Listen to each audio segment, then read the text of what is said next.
শুক্রবার দিন আসর নামাজের পরে আল্লাহ পাকের এই দুইটি নাম 41 বার পরে যদি দোয়া করতে পারেন, আপনার মনের সমস্ত আশা আল্লাহ পাক পূরণ করে দিবেন। আপনার যত দোয়া আছে সমস্ত দোয়া আল্লাহ পাক কবুল করবেন। এই শুক্রবার দিন হচ্ছে সাইয়্যিদুল আইয়াম, লিডার অফ অল ডেজ।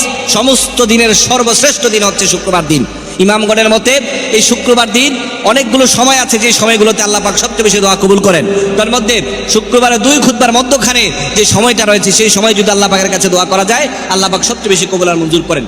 তারপরে অনেক অনেক ওলামা ইকরাম বলছেন যে শুক্রবার দিন জুমার নামাজের পরে যদি দোয়া করা হয়, আল্লাহ পাক সেই দোয়া কবুল করে নেন। ইমাম আবু হানিফা সহ গ্রহণযোগ্য মতে যে বর্ণনাটির কথা সবচেয়ে বেশি বলা হয়েছে যে শুক্রবার দিন আসর নামাজের পর থেকে নিয়ে মাগরিবের আগ পর্যন্ত এই সময়টাতে যদি দোয়া করা হয়, তাহলে আল্লাহ পাক কখনো সেই দোয়া ফিরান না, সেই দোয়া অবশ্যই আল্লাহ পাক কবুল আর মঞ্জুর করেন। সেজন্য এই শুক্রবার আসছে, এই শুক্রবার দিন আসরের নামাজ জামাতের সাথে আদায় করে আল্লাহ পাকের এই দুইটি নাম যদি পড়তে পারেন, আপনার যত মনের আশা আছে সমস্ত আশা আল্লাহ পূরণ করবে। আমাদের অনেক আশা, অনেক আকাঙ্ক্ষা, বাড়ি গাড়ির দরকার, অনেকের চাকরি হচ্ছে না, অনেকের ব্যবসা মন্দা, সমস্ত আশা, সমস্ত প্রয়োজন, সমস্ত হাজাত পূরণ করতে পারবেন শুক্রবার দিন যদি আল্লাহ পাকের এই দুইটি নাম পরে 41 বার পরে আল্লাহর কাছে দোয়া করতে পারেন। অবশ্যই আল্লাহ পাক আপনার দোয়াটি কবুল করবে। আমাদের অনেকের অভিযোগ যে আল্লাহ পাক আমাদের এটা দেয় না, সেটা দেয় না, অনেক ধরনের অভিযোগ আছে। আপনি তো দোয়া করে আল্লাহর কাছে চান না। আর দোয়া মুখল ইবাদা, দোয়াই হচ্ছে ইবাদতের মূল মগজ। দোয়ার মাধ্যমে আল্লাহ পাক তাকদীরকে পর্যন্ত পরিবর্তন করে দেয়। তিরমিজির বর্ণনা এসেছে আত তাকদীরু লা ইয়ারুদু ইল্লা দোয়া।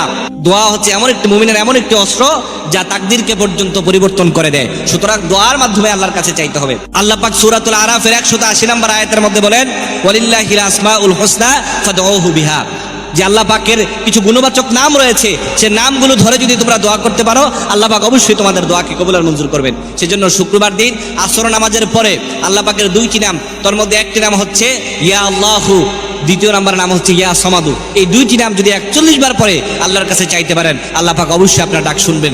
এই ইয়া সমাদু নামটি আল্লাহ পাক সূরাতুল ইখলাসের মধ্যে লিপিবদ্ধ করেছেন। এই ইয়া সমাদু এই নামটি আল্লাহ পাক সূরাতুল ইখলাসের মধ্যে লিপিবদ্ধ করেছেন। আল্লাহ পাক বলছেন কুল হুয়াল্লাহু আহাদ আল্লাহুস সামাদ লাম ইয়ালিদ ওয়া লাম ইউলাদ ওয়া লাম ইয়াকুল লাহু কুফুয়ান আহাদ। এই সমাদ শব্দের অর্থ হচ্ছে অমুখাপেক্ষী সত্তা।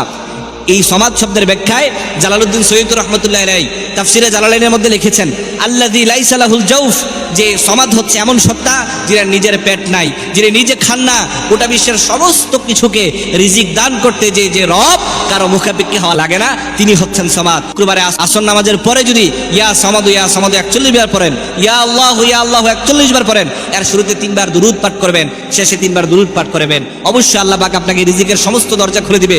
আপনার মনের সমস্ত আশা আল্লাহ পাক পূরণ করবে। আপনার সমস্ত দোয়াগুলো আল্লাহ পাক কবুল আর মঞ্জুর করবে। আর দুরূদ পড়বেন এই কারণে, বিশ্বনবী সাল্লাল্লাহু আলাইহি ওয়াসাল্লাম বলেছেন যে যেই দোয়ার শুরুতে দুরূদ পাঠ করা হয় না, সেই দোয়া আল্লাহর দরবারে কবুল হয় না, সেই দোয়াটি আসমানে গিয়ে ঝুলে থাকে।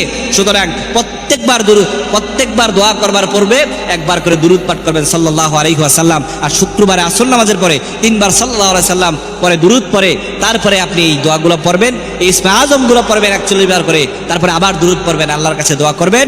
আল্লাহ পাক আপনার সমস্ত মনের আশাগুলো পূরণ করে দিবেন। আল্লাহ পাক আমাদের সকলকে কবুল আর মঞ্জুর করুক। সকলে পড়েন আমিন।